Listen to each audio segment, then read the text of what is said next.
Hello and welcome to 110 Yards. I'm Coach Aaron Page, a Canadian coaching American football in Denmark. Today I'm talking with a friend of mine, Gabriel Chambers. How you doing today? Doing good. How about you? Not too bad, starting to get a little colder here in Denmark. I don't know how it is down there in Mm, Bavaria where it's you're at. it's a little sunny right now. It's That's a little good. sunny right now. Do you have a spot there?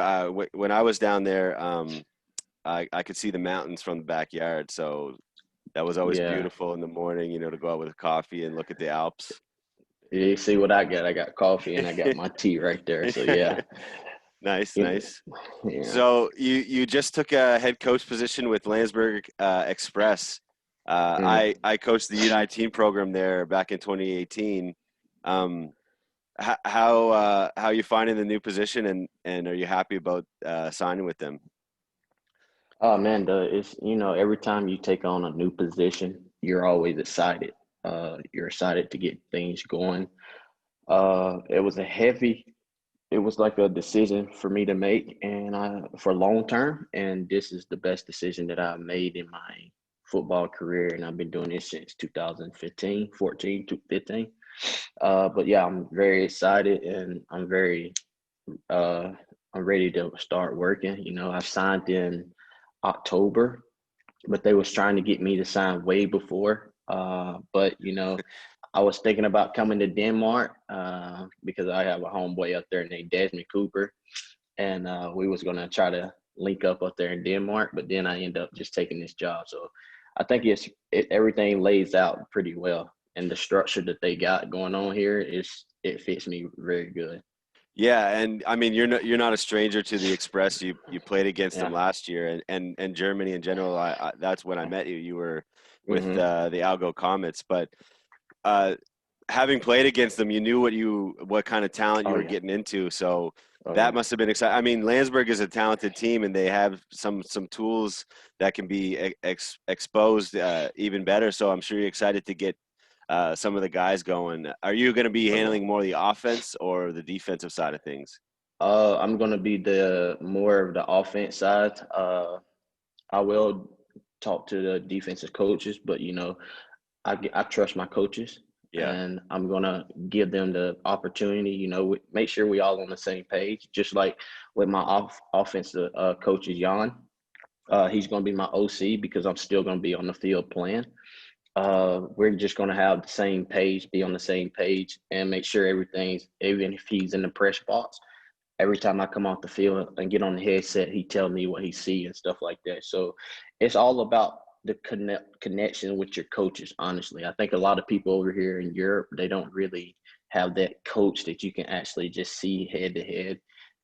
Everything got to be like direct. And when I first took this job, I told him, I said, look, I'm doing whatever is best for this team. It's not going to be my way. It's not going to be my way. It's not going to be my way. It's going to be direct how what's best for this team to either take that jump to go to the next level. But I want us to be on the same page so we can do what's best for the team. Yeah. And Jan, so I worked under him uh helping out with the senior program, and used his offensive system with the junior, so they had a smooth transition with some of the concepts and stuff like that. Jan has a great Exactly. offensive mind. Yeah. He's heavily Very good. influenced Urban Meyer. He loves that guy, Yeah. and Yeah. he does a lot of cool things, and he likes to roll the dice and run some trickery and stuff like Oh that. yeah. So it's We're good. we're we're we're always we're already in the making. With due to the Corona situations, we talking on the phone to each other, with FaceTiming, video chat, and he's anxious just because he know what kind of player that I am. And when you have that kind of chemistry, you have a OC and you have another OC coming in, and you combine mindset. That's so dangerous. And with the guys that I'm planning on bringing in, it's going to be unreal. Like something that I think Germany in GFL 3 hadn't seen in a long time. But it's going to be fun to watch us, and not just from the import side. It's going to be more focused on the domestic guys because, like I said, this is like a long-term deal for me. Hmm. And I'm more focused on the domestic guys. So it's going to be something similar to what I hate to say, I always compare this, but it's something going to be similar to Swabish Hall, how they build up on their domestic guys, bring the imports in, and then to build up on. So it's going to be something similar to that. Yeah, and that's what I'm trying to do here in Frederickson. We're a smaller city, and Hmm. before we head back to the National League, is build up the domestic talent before we augment with some Exactly. import players. But uh, Landsberg also has an excellent fan base. I know you played a game probably there, and Yeah. for a town like Landsberg, which is maybe 30,000 people in the greater area, the Mhm. community support is unreal. And Yeah. their fans love an exciting game day, and they love that high impact football. They brought in some Hmm. players in the past that have just been those game changers. So, and Yeah. you're one of them. I got to see you play with the Comets, and we played a little. You're our ultimate football at that camp, Ultimate football. Yeah. and I remember I was trying to run and get you, and yeah, it wasn't happening. So, but. So backtracking a little bit, you spent some time when we met. You were coming from Poland, uh, Yeah. and then signed with the Comets after that. And you've played in a few different countries. Um, Yeah, man. It Brazil, the was. Philippines is where I really want to dive into because Yeah. people know about European leagues and stuff, but the Brazilian league is on the up and coming. And And I don't it's know about the Philippines. So let's start with Brazil and talk about how it is down there, and then we'll move on to the Philippines. uh I was in Brazil. I went to Brazil in 2016 after I left Serbia. So ever since I've been playing 2 seasons every year. So since 2015 I played 2 seasons every year. And then 2016 I played in Brazil. And I was in the Sao Paulo League, so I wasn't in the BFA. I wasn't in the top division. I was like in the second division down there, in the Sao Paulo League. It's insane because they have so many athletes down there because they take their soccer players and convert them into football players. So the soccer players already have that footwork, the agility, the speed. Now you just had to convert them over to take the real contact. And that's what was an eye opener for me to go to Brazil and continue. Like I'm still good with my Brazilian family down there right now. I think that I have an opportunity to come back anytime before 2032. I mean 2032. So that's always in the plan for me to make a trip back home to see how they develop and stuff the way I left it. So Brazil is it's lots of talent down there. Yeah, and they have like I think I read some stats somewhere that outside of the U.S. and then Canada number two as far as NFL fan base, so, major Oh yeah. football, Brazil's like number three. Like they Mm-hmm. weirdly love watching football down there. Yeah. And so, bouncing around, playing 2 seasons a year has got to be, taking a toll sometimes, I imagine. But when you Yeah. love the game, you can't Yeah. get enough of it, right? Exactly. I played 2 seasons. So I started off my season. I was in Buffalo, New York. I was training with Sammy Watkins at this time. Get ready for the CFL mini camp with actually Chris Jones. He's invited me before he went to the Rough Riders. He was with Edmonton Eskimos at that time, and he gave me a rookie mini camp invitation. And at that time, I was training up there with Sammy and Sammy Watkins and Corey Grant. He also played for the Buffalo Bills at that time. Then next thing you know, I get a phone call from Luke Zedzaki. All right, he was playing in Poland at that time, and he asked me to come to Poland. It was just like I was like, Poland, I'm about to go to the CFL. I'm about to do this mini camp, and Yeah. I, I just told him, I said, give me a couple of days to think about it. And in America, you really don't hear about other countries. I mean, you do, but like you not be like, I'm not gonna go over there. That's pointless for me to go over there. So I took a jump in my faith and to open up my mindset, be an open minded person. And I came to Poland. I was going to Poland like within the next 2 weeks. And that's crazy. So I started from 2015. Then I went to Philippines with him 2015 after Poland. In 16, I played in Serbia. 16 at the end of Serbia when I won the championship. From there, I went to Brazil, and then 2017 I went to Turkey, and then I went back to Brazil in 2017. I stayed there till 2018, and then I signed. Oh, okay, okay, yeah, and then I stayed until like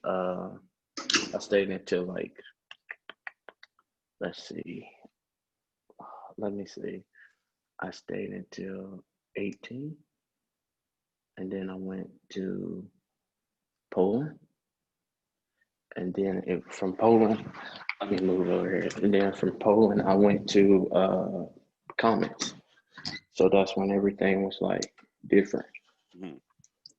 And then I've been over here ever since then. And so what had you when you're in Poland the first time, like you your friend there. Oh, hold on, we lost you for a sec. Oh, got you back now. Uh, your friend was like, let's go to the Philippines. So how did that opportunity arise out of Poland? It's crazy. He's half Filipino, right? So it was, it's kind of odd. Hold on, man. My bad. I'm trying to move to where I have better Wi-Fi for you and stuff. Yeah, So, no worries. uh, hold on. Let me get this stuff right. This one. I'm at one of my friends' house and stuff, and I came outside. And he got like a complex and stuff. But yeah, uh, it was kind of crazy at first because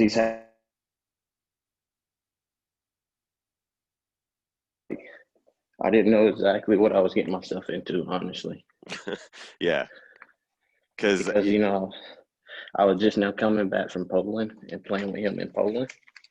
But then it was like, should I do this? Should I really go with him to Philippines? And I don't know nothing about Philippines, you know.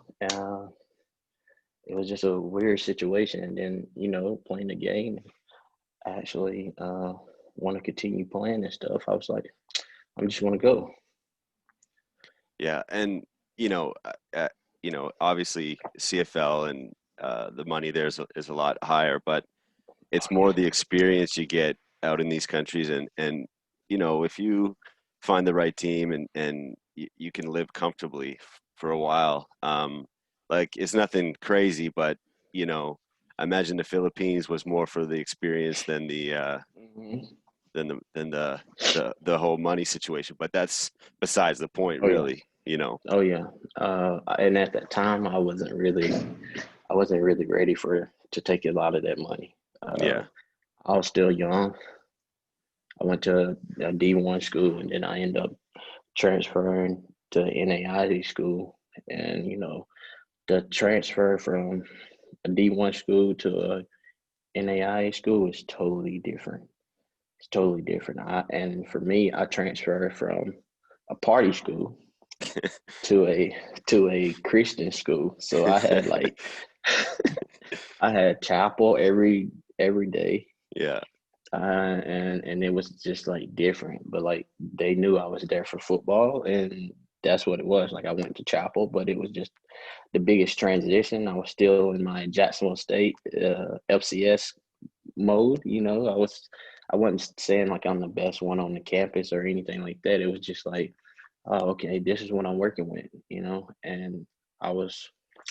It's a lot of stuff that happened. It was just like, oh, okay, alumni help you out in Jacksonville State, but then when you go to Faulkner, it's a smaller school, you have alumni helping you out, but you don't really have those alumni like you do at that Division 1 level. Yeah. And And once you get so much money and stuff like that, that's just totally different. And then like I wasn't ready for it. I get my Pell Grant and I would just waste my money on yeah. stupid stuff. I was just young. So, I'm kind of glad that I did take that offer, and shout out to Chris Jones for giving me the opportunity. But I wasn't ready. And I think that was the biggest step in my life that I decided to take. Yeah, Chris Jones, he did a lot of good things in Saskatchewan, and Yeah, he's like from the South. He's got that thick accent. Um, yeah, I heard him speak before. I got the Riders hat, yeah, Rider, I know. so um, but how your friend said, man, come to Poland. It's kind of funny. One of your teammates at one point, Micah Brown, I met him in Halifax, my Yeah. hometown, and he Hmm. was the one that sort of like put me on to. He's like, man, you know what? You can find. I was talking about coaching. He was running his new business, and he was like, there's opportunities in Europe, and then that's what kind of got me to look into it. And then Hmm. he was like, let me give you the ins and outs on what to ask for contract wise and stuff. But and then when we met, come to find out that you guys had been teammates. So it's a small world, Hmm. small community that comes over here. Very, very small. Micah is he's a legend. He's a legend over here. Micah helped me out a lot. 2015, he really helped me out. Not only did he help me out, like Luke, also Luke, my quarterback, he helped me out as well. But like, and Tim McGee, but like taking it to the next level, like what you need to do, how you need to be successful longer. Mike had those experience. He been over here for, he laid the foundation for Marlboro, so he helped me out a lot. So I respect Mike a lot, and with him coming back, he's supposed to be coming back. There's rumors saying that he's coming back to Europe. So it's good to have him come, and it's also good to have a good friend like that you can always talk to at any time and stuff about football. Exactly. Yeah, he's always down to talk Hmm. the numbers and stuff. And so, okay, so jumping back, you've kind of danced around a few different countries. Where have you found like the your favorite place so far? It's a tough question because people ask me that all the time. I think they all Yeah, have their own little bit of uniqueness, but the yeah, experience is weirdly the same with how the players treat you and stuff. You know what I mean? yeah. Man, that's a tough one. But like, if we go on experience wise, I would have to say between Brazil and the Philippines, because you not only experience stuff on the field but off the field. Philippines, I experienced like what really life is. Because you don't really understand how some of those people down there in Philippines are living.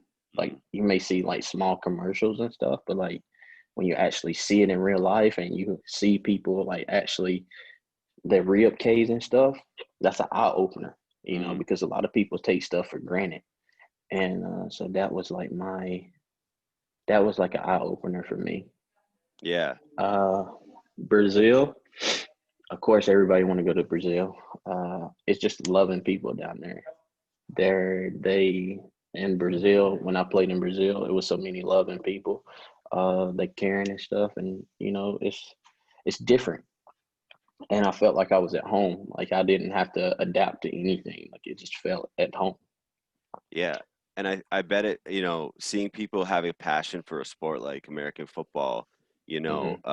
I mean, I love the origin of the word passion because I use this when I'm coaching, it comes from the Greek word pasho, which Hmm.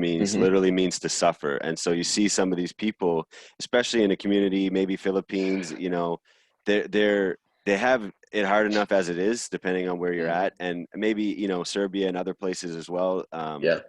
But they're spending what they have on the gear and to be able to play this great game. And I think it just shows you how important this game is on people's lives and what they learn from it, not just in the Hmm. U.S. But worldwide, and why we love it so much, you and I. Exactly. And like I said, like no disrespect to all the other countries that I've been, but like for me, well, Poland was a nice experience as well. Like 2015 was probably the best year in Poland, because you had all the imports there. You had Michael Brown, you had Angelo Peace, you had Monte Gaddis, you had Tim McGee, you had me, you had Luke Zedazaya, you had Jabari Harris, you had RJ Long, you had A Train. He's actually in Brazil right now, still playing. You had Deontay Battles. You have Marcus Sims. All those imports in just one country. and we will all meet up, and it wasn't no beef, like now it's like it's imports don't like each imports or anything like that. They be like, Yeah. oh, he's not good. And it wasn't nothing like that in 2015. And everybody got along. And that's what I think that's what made that Poland experience so good, because like everybody will talk to everybody, and it wouldn't be no beef or anything like that. So Poland was also good. Serbia was good. My Surfskis, yeah, it was good. Do you drink a Uh, lot of what is it, Slivovica, or yeah, Caesar pizza and rakia and yeah, but and then cevapi, Germany. the little sausage. Oh yeah, the little sausage. Yeah, I did that. And then Turkey was a very experience, because like I was on the Europe side, the European side. Mhm. But I was go take the ferries and go on the Asia side. So that was also a nice experience as well. Poland, when I went back to Warsaw, it was just like, oh, okay, I know these guys because I already done played against them Mm. in 2015 and stuff. So, and then when I came to Germany, it was just like, okay, well, we're going to Germany. Let's see what this GFL one and stuff is talking about. And then, I get here and understand I wasn't even the only workout that I really had was with one of my teammates, Calvin Stitch, when I went and stayed up there at the import house. And that was like 2 workouts that I had. Other than that, I was working out by myself, like doing like hitting the wood and stuff, like just those type of workouts. I Mhm. wasn't in the gym. And so I came, I wouldn't say I was in top shape, but I was a little bit out of shape of like my playing shape. But I was still in shape.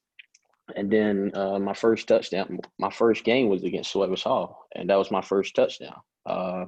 Because they already had imports there, and I had to serve the 5 game suspension and Mhm. all that other stuff. So like and I was like, this is what the GFL is about, But it's nice.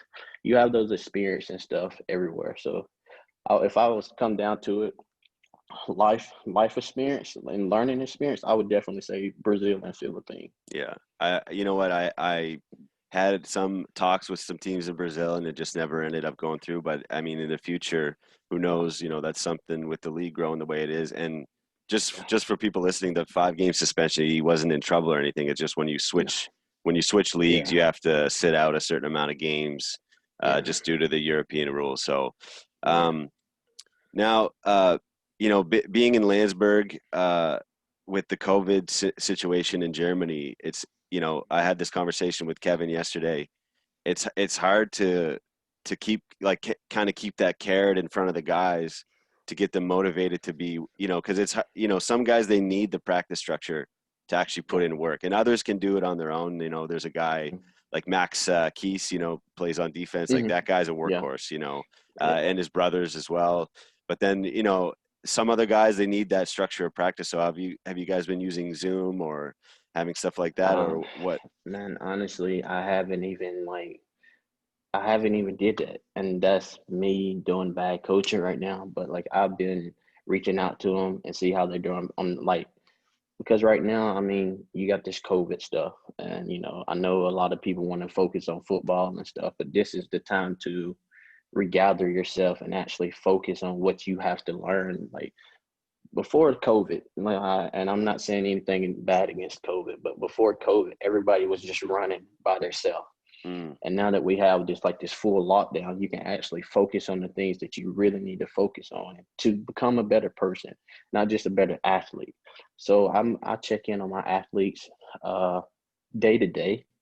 I don't do the video call or anything right now, but it's in the process of coming.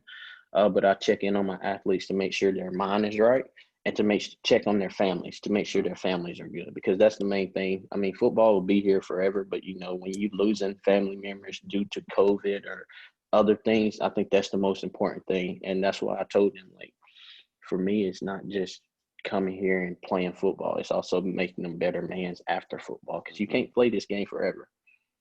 And That's true. It's not so like for right now, basketball, exactly. or one of those less contact sports. Yeah, and I think that was my thing of, hey, Gabe, you got to calm down. You can't play 2 seasons every year, because honestly, until 2019, that was my real first off season. And I wouldn't say it was my off season because 2018 I went back to Germany. I left Germany for 3 months, 2 months, and I came right back. So Yeah. I didn't, and I was working at UPS in Florida. So I wouldn't even say that was like my real off season because I wasn't just focusing on training. I was working in the morning all the way to like 12 o'clock. So 12 or 1 o'clock. So I mean, and then I had to go home and recover and stuff like that. So it wasn't really my first off season and stuff. Yeah. And when you and I first met, was at the Europe's Elite Level Up camp. And, Hmm. right away, I noticed about you, you have a passion for giving back to the youth. And we Yeah. bonded, we were both coaching the receiver group. And, Hmm. we got into some battles with the other coaches Yeah. like Book and Donald Smith. These are two other Yeah. guys from Florida. And, just I've been following you, at a distance over the last few Hmm. years. You're helping out your buddy Desmond in Denmark and running these youth camps. That's Hmm. something you're going to continue, imagine. And what do you get out of teaching these youth, especially in Europe, at these camps? Oh man, it's it's it's crazy because like people ask me like how much money you get? What do you do when you go there? For me, it's not about the money. Yeah, Because it's about giving your knowledge back to the youth so they can pass it down. This is something that I learned from Michael Brown. Uh, him and Luke and Tim always told me, he was like, "Hey, you're an import. I'm teaching you the ropes. Now you got to pass it down to the next generation, and that's what I'm doing. I'm going to teach them the knowledge that I know, from the coaches that I've been around the top coaches. Uh, Jack Crow, he coached for Bo Jackson at Auburn. Uh, he was my head coach in Jacksonville State before they let him go. Bill Clark came. And Bill Clark is a pretty big name in football. yeah, And I had the Cornelius Williams. He was my wide receiver coach. He was at Hoover at that time. Then he ended up going to Troy, I think, and he was my receiver coach. So I've been around some good knowledge coaches and stuff. And then it's just about giving back because I think the biggest thing you can do is just like try to hold everything to yourself and gain, like, you have all the knowledge, but you don't want nobody else to get better. mm, And for me, it's just I always want to see somebody else get better. I always want to see somebody else win. Do I care if I win? Of course I care if I win. But if nobody else is winning with me, that's selfish. And I don't agree with the selfishness stuff like that. Like everybody say it's lonely at the top and you have to work hard to get to the top. That's good. But what if everybody's working together to yeah, make this a better competition and stuff like that? Because let's just be honest, if you have people that's losing games every time, they're just gonna be like, oh fuck this. yeah. I'm not ready for this. But if you give them the mindset that they can put their mind into it and just try to compete, just compete. That's all they need, just faith to compete. Then it's a whole different ball game. Yeah. And the youth here, they really are eager to learn from guys like you and I. And you have to be careful with that too. Like one thing I stress to them all the time is like, look, because you don't want to take away from what they've learned in from Mm-hmm. European coaches, for example, or other coaches. I always preface whenever I give a talk or whenever I say, look, I'm not the king of football. So I may say something and it's different, and what you learned before doesn't mean it was wrong. It's just I do something a different way. Mm-hmm. And either techniques or systems, there'll be equally another person from Canada, US, or Europe that will have the complete opposite view of what I'm talking about. So, Exactly. but getting them to be critical and thinking, and when we pass on this knowledge, we're almost kind of trying to run our own jobs out of existence. Like, eventually they'll get to a point where they don't need guys like us, but we can't be selfish enough to hold back and not allow that to happen. And that Mm-hmm. growth for the sport over here needs that eventually. There'll always be opportunities, but I think we need to. The part of our job is to help them grow internally and to need us less and less. Exactly. Like I tell my guys, I tell all the guys that I go train and stuff at different countries, I be like, look, I respect your coaches that told you this before. I'm just going to tell you the way I have learned it, and the coaches that told me how to do stuff, and my knowledge. What works for me. I'm gonna teach you this, but you can also do the same what your coaches do, because most of these guys, after they done like a camp, they go back to their normal coaches. So I don't never tell them that their coach before me was wrong. No, I never do that. I respect all coaches because all coaches have different ways of teaching things. But my thing is, I'll say, hey, I teach you. This is the way you can do it, and you can also do it your coach way. Do what's best for you to become a better ball player. Because at the end of the day, if you're doing this and it's not getting you on the field, and then you change up your training and you feel a whole lot better and you can do things a whole lot more, okay, a real athlete is going to change up his way he trains and stuff. So that's how I always tell my guys. Yeah. And so, wrapping things up here for the holiday season, have you spent many Christmases away from home? This will be Man. my first, so I just, Oh yeah. how you Uh, dealing for with that? me, And for me, I've always been away from Christmas, like always overseas somewhere. I was played 2 seasons back.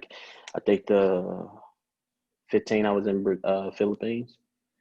16 I was in Brazil. 17. What was I at in 17? Brazil again.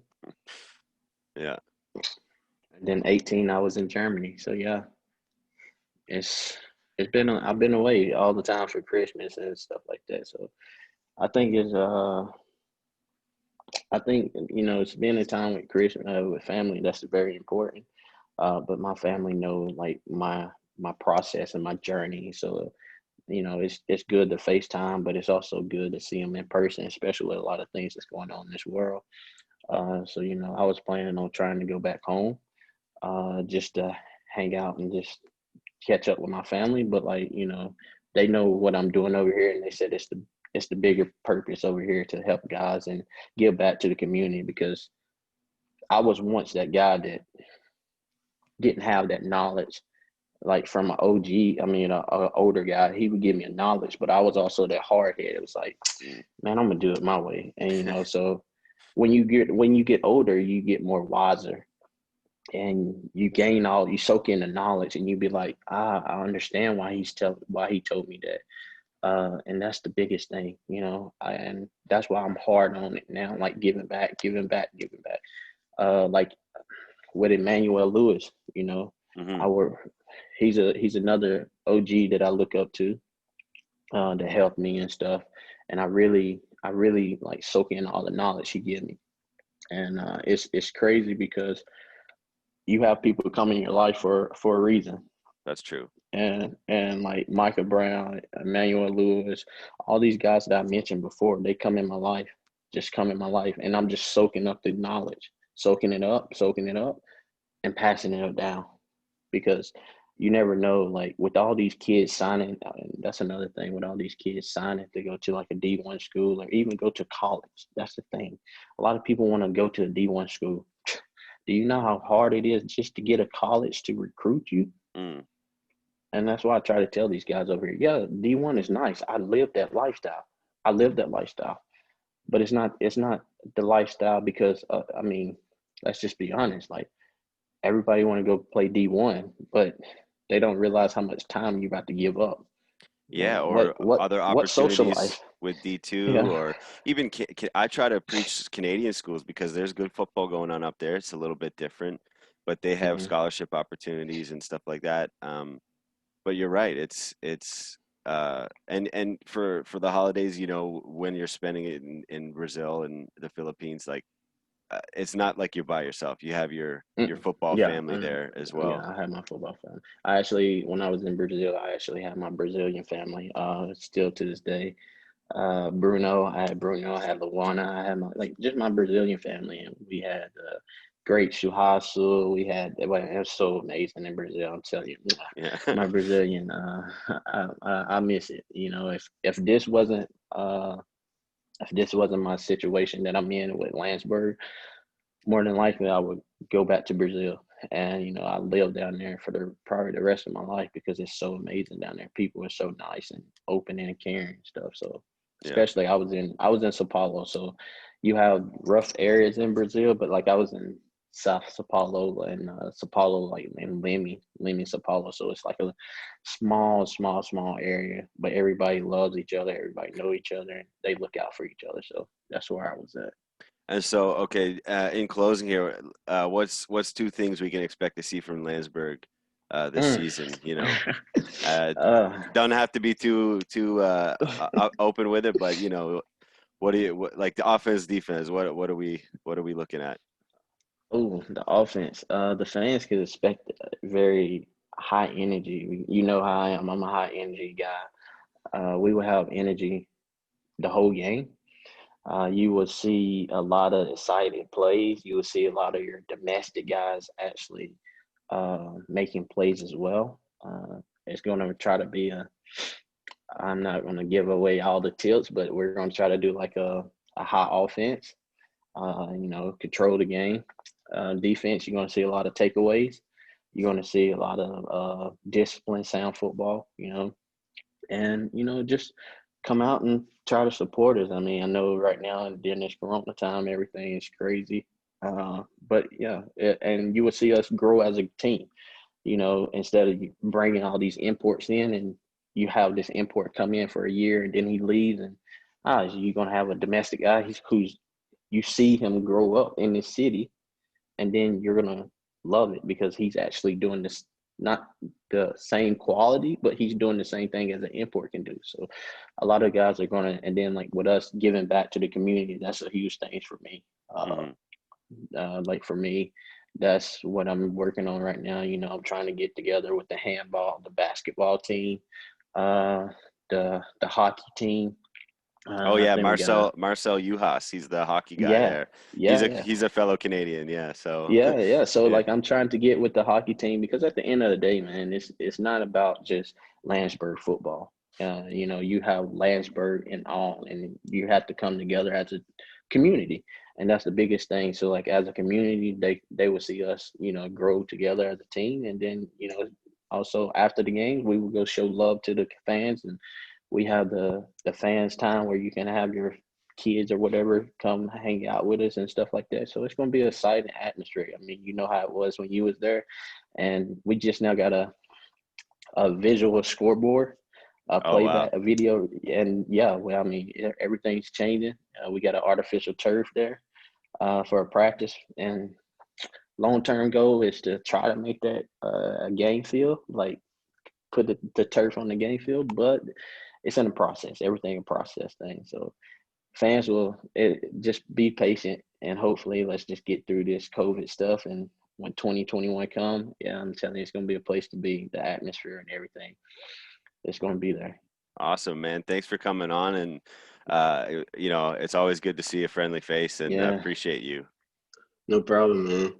Well, enjoy your holidays, and hopefully I can either get down for a game, or you can send me some tape and let me see what you guys are working with down Most there. definitely. I would definitely, I come to Denmark all the time. When I found out you was the coach, I was like, man, you're gonna be there. He's like, no, I'm going. I was like, oh man. But yeah, I come to Denmark all the time, man, because I got so much passion up there, and I love Denmark. I love the people up there.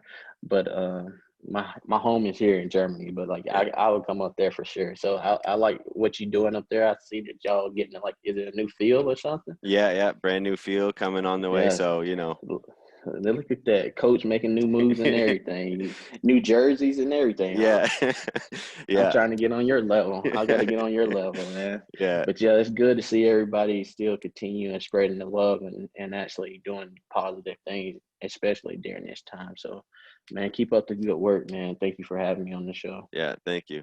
All right, take care. All right, y'all.